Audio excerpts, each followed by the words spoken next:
시편 144편 1절부터 15절 말씀 같이 합니다. 나의 반석 여호와를 찬송하리로다. 저가 내 손을 가르쳐 싸우게 하시며 손가락을 가르쳐 치게 하시는도다. 여호와는 나의 인자시요 나의 요새시요 나의 산성이시요 나를 건지시는 자시요 나의 방패시요 나의 피난처시요 내 백성을 내게 복종케 하시는 자시로다. 여호와여, 사람이 무엇이간데 주께서 저를 알아주시며 인생이 무엇이간데 저를 생각하시나이까. 사람은 헛것 같고 그의 날은 지나가는 그림자 같으니이다. 여호와여, 주의 하늘을 들이우고 강림하시며 산들에 접촉하사 연기가 바라게 하소서. 번개를 번뜩이사 대적을 흩으시며 주의 살을 바라사 저희를 봐하소서. 위에서부터 주의 손을 펴사 나를 큰 물과 이방인의 손에서 구하여 건지소서. 저의 입은 괴사를 말하며 그 오른손은 거짓의 오른손이니이다. 하나님이여, 내가 주께 새 노래로 노래하며 열줄 비파로 주를 찬양하리이다. 주는 왕들에게 구원을 베푸시는 자시요 종 다윗을 그 해하는 칼에서 구하시는 자신이이다. 이방인의 손에서 나를 구하여 건지소서. 저의 입은 괴사를 말하며 그 오른손은 거짓의 오른손이니이다. 우리 아들들은 어리다 장성한 나무 같으며 우리 딸들은 궁전의 식양대로 아름답게 다듬은 모퉁이들 같으며 우리의 곳간에는 백곡이 가득하며 우리의 양은 들에서 천천과 만만으로 번성하며 우리의 수소는 무겁게 실었으며 또 우리를 침노하는 일이나 우리가 나아가 막는 일이 없으며 우리 거리에는 슬피 부르짐이 없을진데 이러한 백성은 복이 있나니 여호와를 자기 하나님으로 삼는 백성은 복이 있도다. 아멘. 오늘 본문을 읽어보면 우리 눈에 익숙한 구절들이 부분 나오고 있는 것을 알 수 있을 것입니다. 찬양의 가사로도 많이 있고 특별히 마지막 절 같은 경우에는 어디 성경 구절 액자로도 가끔씩 나와 있기도 합니다. 전체적인 내용은 시편 18편과 매우 비슷한 양상으로 되어 있고요. 배경이 두 가지로 볼 수 있는데, 하나는 다윗이 골리앗과 싸웠을 때를 기억하고 생각하면서 지은 시라고 알려져 있습니다. 지금 겪고 있는 어려운 상황들 속에서 자신이 예전에 골리앗을 죽였을 때의 그때 상황을 기억하면서 지금을 극복해 나가기 위한 시라고 볼 수 있습니다. 또 하나는 암몬과 모압의 연합군이 지금 공격하고 있는 전쟁의 상황 속에서 그 전쟁을 배경으로 하고 있다라고 볼 수도 있습니다. 내가 어려울 때 지키시는 하나님께서 평안할 때도 함께 하실 뿐만 아니라 내 후손들에게도 함께 하실 것을 소망하는 시이기도 합니다. 설교 제목은 참 행복은 기억을 거쳐 소망으로 나아가야 한다. 참 행복은 기억을 거쳐 소망으로 나아가야 한다는 제목입니다. True happiness moves from memory toward hope. True happiness moves from memory toward hope. 세상에서 말하는 행복과 기독교에서 말하는, 성경에서 말하는 행복은 질적으로나 또 접근으로 매우 다릅니다. 세상에서 말하는 행복, 그 행복한 때 하면은 누구나 다 공감하는 때가 있죠. 저 사람 참 행복하겠다 하는 때가 있어요. 또 나도 스스로 생각할 때 이때 참 행복했어라고 하면 나 참 행복해라고 말하면 사람들이 저 사람 뭐 때문에 행복하지라고 할 때 당장 생각하는 것이 가정, 사업, 건강 이런 것들입니다. 그렇지 않고는 행복하다 말할 수 없죠. 그러나 기독 행복은 철저하게 기억을 바탕으로 합니다. 환경과 달라요. 과거의 기억이 오늘의 나를 붙들고 있으며 오늘의 나의 어떤 상황이 세상에서 말한 행복의 조건과 여건은 되지 않지만 이것이 나를 소망으로 이끌어가는, 결국은 기독교에서 성경에서 말하는 행복은 메모리, 기억에서 소망으로 이어지는 이거를 행복이라고 해요. 신앙생활을 하면서도 이걸 모르면 참 행복하지 못합니다. 감사가 없어요. 지금의 상황을 자꾸 아무리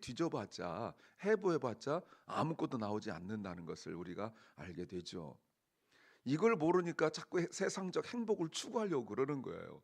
그러니까 아내든 남편이든 그 사람에게 갈구하고 뭐 그 사람의 어떤 태도와 모습에서 내 행복의 요소를 찾으려 하니까 못 찾게 되니까 불행하고, 또 부모에게서 그 행복 요소를 찾으려 하니까 불행하고, 또 자녀에게서 행복의 요소를 찾으려 하니까 불행하고.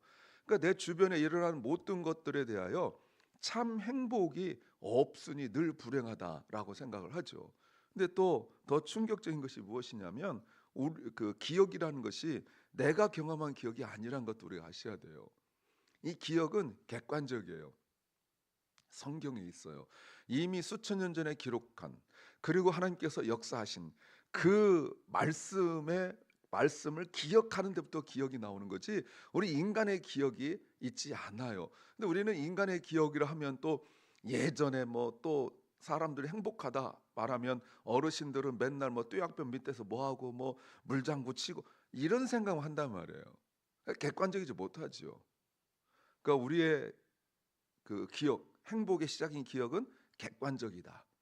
성경에 이미 기록된 하나님 역사로부터 시작하여서 하나님께서 나에게 베푸실 것으로 주관적으로 나에게 적용되고, 또 객관적으로 예수 그리스도의 오심으로 드러난다. 알파와 오메가가 기억에서 기억으로, 객관적 기억에서 객관적 기억으로 나간다. 요 전제를 제가 좀 길게 설명합니다. 무엇을 알아야 될까요? 첫째는 자기 자신을 정확히 볼 수 있어야 한다. 자기 자신을 정확히 볼 수 있어야 한다. We must be able to see ourselves clearly. We must be able to see ourselves clearly. 자기 자신을 객관적으로 봐야 된다. 자기 자신을 분명히 봐야 된다. 이거는 제가 뭐 수없이 말하고 있는 내용 중에 하나입니다. 자, 1절 보세요. 내가 하나님을 찬성한다라고 말합니다. 그 이유가 있죠. 이유가 뭐냐면, 하나님이 내 손을 가르쳐 싸우게 하시며 손가락을 가르쳐 치게 하시는도다. 이게 뭐예요? 하나님께서 나로 어떻게 싸우는지 그 싸움 방법을 가르쳐 줬어요. 이거는 마치 활을 쏠 때를 생각하시면 됩니다. 손을 어떻게 할 건지, 손가락 어떻게 할 건지, 이거를 하나님께서 일일이 가르치셨다는 거예요. 여러분 보세요. 전쟁할 때 화살을 쏘는데 누가 봐도 너무 잘 쏜다고요. 그럼 사람들이 물어볼 거 아니에요. 아니 다윗, 너 어떻게 이렇게 화살을 잘 쏘냐? 활을 잘 쏘냐? 하나님이 나로 손을 어떻게 하고 뭐 손가락 어떻게 하고 이런 거를 다 가르쳤다는 거예요. 매우 구체적이죠.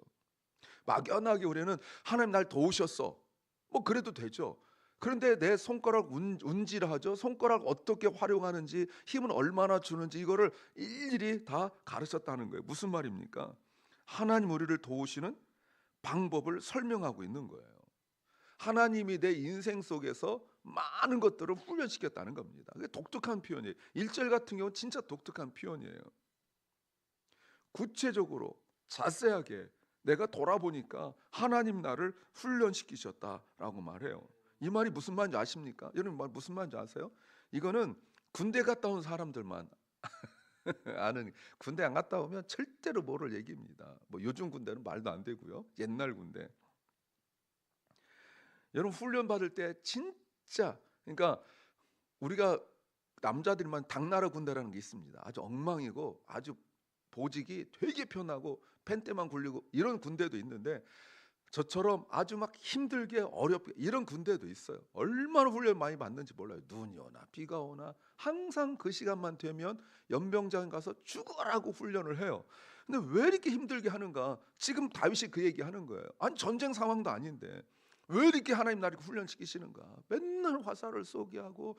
여러분 그 교관들이 옆에서 아주 혹독한 교관들이 있거든요. 별명이 독사 뭐 이런 사람 붙은 사람도 있습니다. 손가락만 잘못하면 딱 때리고 훈련시키고 하다가 짜증나잖아요. 왜 이렇게 힘들게 하는가? 언제 알아요? 전쟁 나보니까 알더라는 거예요. 전쟁 나보니까. 그래서 군대에서 하는 말이 있습니다. 훈련 때 땀 한 방울, 전쟁 때 피 한 방울, 뭐 이런 말이 있거든요. 그래서 그렇게 힘들게 지금 다윗이 그 얘기하는 거예요. 그는 얼마나 싫었어요. 하나님이 나를 내가 살아오는 동안 힘들게 훈련할 때, 우리 훈련이 있잖아요, 그죠? 인생의 훈련이 다 있잖아요. 이거 얼마나 싫었어요. 벗어나고 싶고 막 이랬잖아요. 우리가 시편 139편에서도 우리가 보셨지만 얼마나 힘들었으면 그 하나님의 구속하심, 그 구속이란 말은 이게 갖춘다는 거지 구원한다는 뜻이 아닙니다. 그냥 간섭하고 힘들게 하고 그렇게 훈련시키고 사람 훈련, 물질 훈련, 건강 훈련 이렇게 막 시키고 막 이래서 너무 힘들었는데 전쟁 딱 나보니까 그때 훈련이 얼마나 중요했는지 알게 되는 거예요.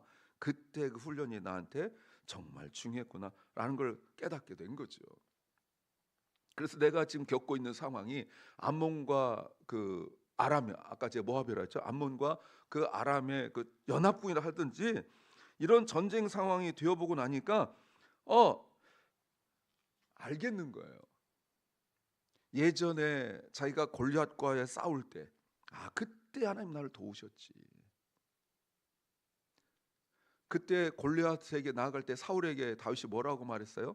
내가 훈련 받았습니다. 무슨 훈련? 곰과 사자로부터 내 양을 건지는 훈련을 받았습니다. 그러니 내가 저것도 이길 수 있습니다. 다윗이 지금 이 연합군의 전쟁 앞에서 무기력해졌다고요. 이거 어떡하지? 했는데 골리앗을 죽일 때 짐승을 훈련하여서 골리앗을 짐승으로 봤는데 다윗이 이제 배도 부르고 세월도 지나고 그러니까 이 연합군으로 사람이 많다라는 걸 보고 있는 거예요. 자기가 얼마나 태만하고 얼마나 자기 자신이 영적으로 둔했는지를 지금 기억하고 있는 거죠. 그러면서 이렇게 말합니다. 여호와는 나의 인자시요 나의 요새시요 나의 산성이시요 나를 건지시는 자시요 나의 방패시요 나의 피난처시요. 이게 무슨 말입니까? 변하지 않는 하나님이라는 거예요. 그때나 지금이나. 그러면서 1절과 2절에서 하나님을 많이 알아가고 있죠. 여러분 지금 하나하나 지금 설명하고 있는 거예요. 특별히 반석이란 건 누구나 쉽게 접근할 수가 없는 그런 반석을 말해요. 하나님께서 나를 그 위에 딱 세우시고 거기서 화살을 막 쏘아대니까 접근을 못하는 거예요. 언제나 한결같이 나를 도와주시고 나를 붙잡아 주시는 그 새삼스럽게 깨닫게 되는 거죠.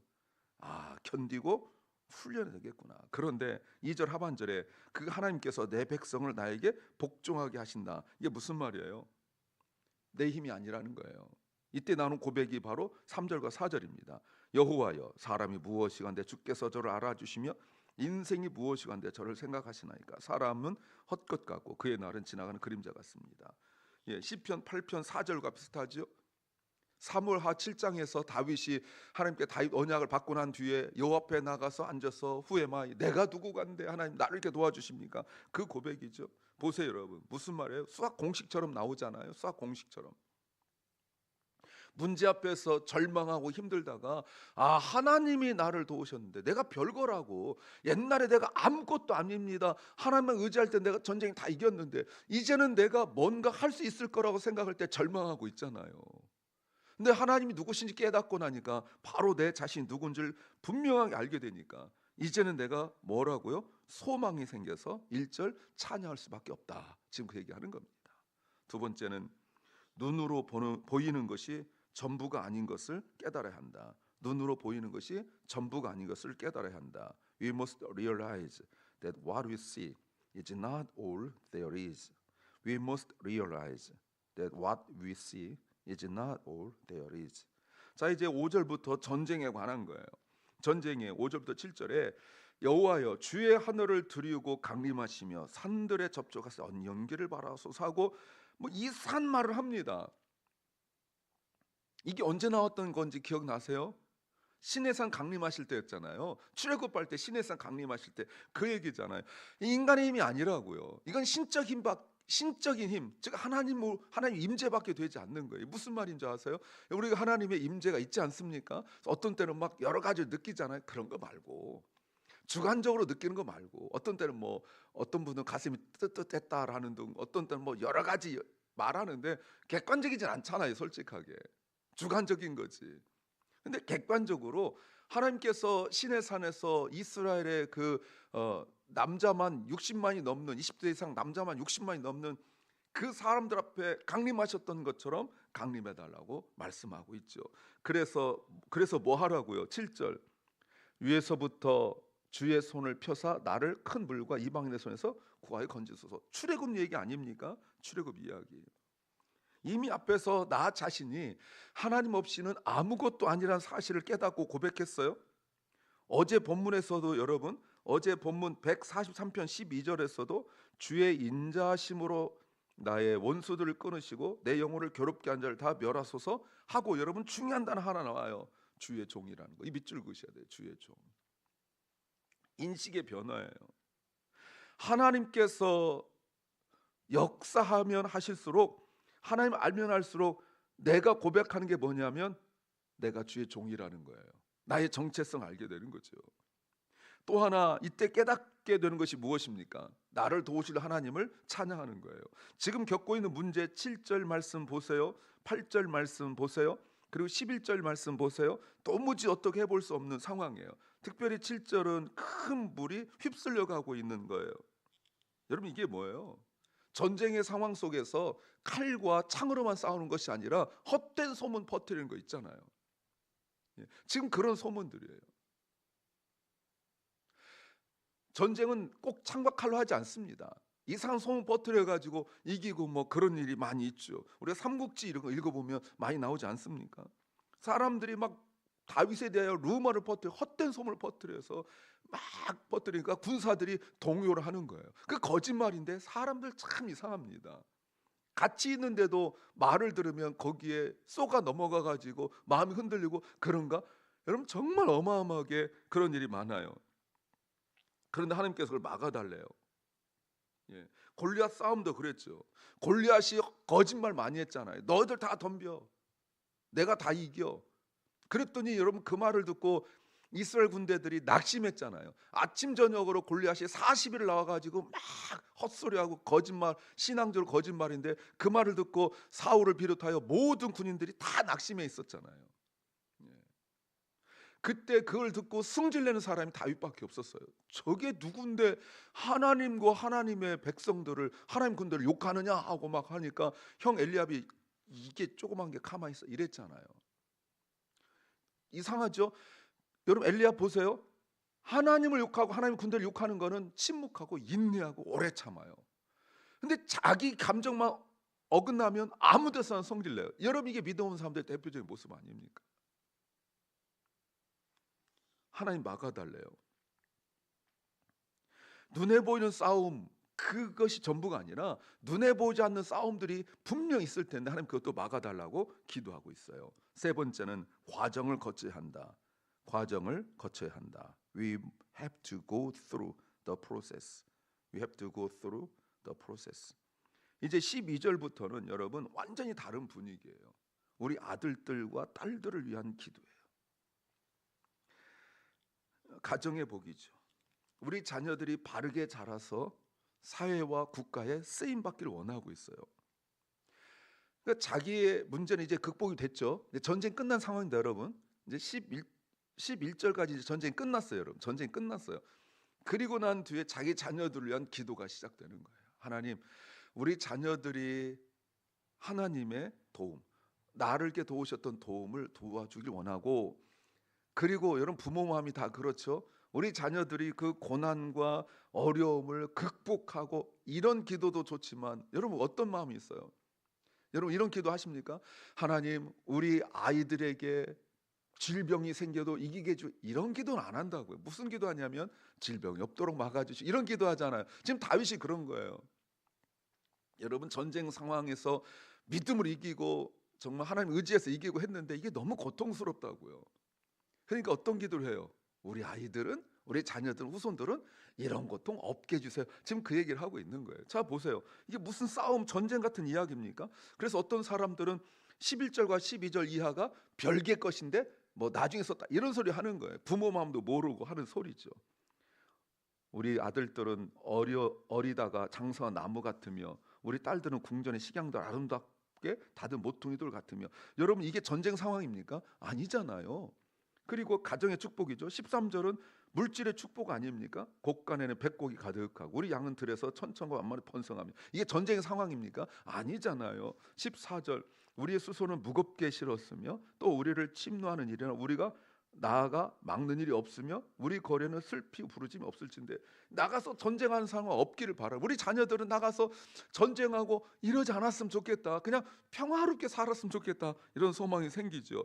그러면서 15절 하반 15절에 이러한 백성은 복이 있나니 여호와를 자기 하나님으로 삼는 백성은 복이 있다.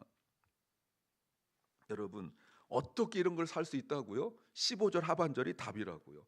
여호와가 나의 하나님을 삼는 사람이 누리는 복이에요. 사랑하는 여러분, 성도가 누리는 행복이 무엇인지 아시겠죠? 오늘 전체를 정리하면 두 가지로 정리가 돼요. 하나는 고난 당할 때 당당하게 믿음으로 맞서는 것. 또 하나는 평안할 때 그 평안을 누리는 것. 그러나 고난을 겪은 부모는 자녀들이 이 고난을 겪지 않기를 원해요. 그런데 여러분 이게 한꺼번에 오지 않고 고난을 다 과정을 거친 사람만이 소망할 수 있는 겁니다. 믿음으로 사십시오. 그 행복이 삶의 환경이 찾지 마시고 하나님께서 역사하셨던 과거의 기억, 다윗이 골리앗과의 싸움, 그리고 출애굽에서 찾았던 것처럼 우리의 소망을 말씀에서 찾으십시오. 기도합니다. 주님, 참 행복이 하나님께서 이미 역사하신 기록된 성경에서 찾게 하시고 참 소망을 하나님께서 우리에게 베푸실 그 말씀에서 찾게 하옵소서.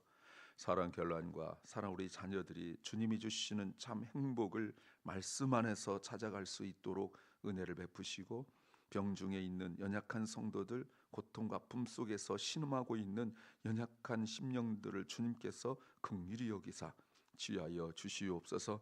오늘 하루 우리에게 주신 주님, 오늘이 주님께서 동행하시는 하루, 또 보호하시는 하루, 그것을 체험하고 간증하는 하루 되게 하여 주시옵소서. 예수님 이름으로 기도하옵나이다. 아멘. 하늘에 계신 우리 아버지여, 이름이 거룩히 여김을 받으시오며 나라의 마옵시며 뜻이 하늘에서 이룬 것 같이 땅에서도 이루어지이다. 오늘날 우리에게 일용할 양식을 주옵시고 우리가 우리에게 죄 지은 자를 사하여 준 것 같이 우리 죄를 사하여 주옵시고 우리를 시험에 들게 하지 마옵시고 다만 악에서 구하옵소서. 대개 나라와 권세와 영광이 아버지께 영원히 싸움나이다. 아멘.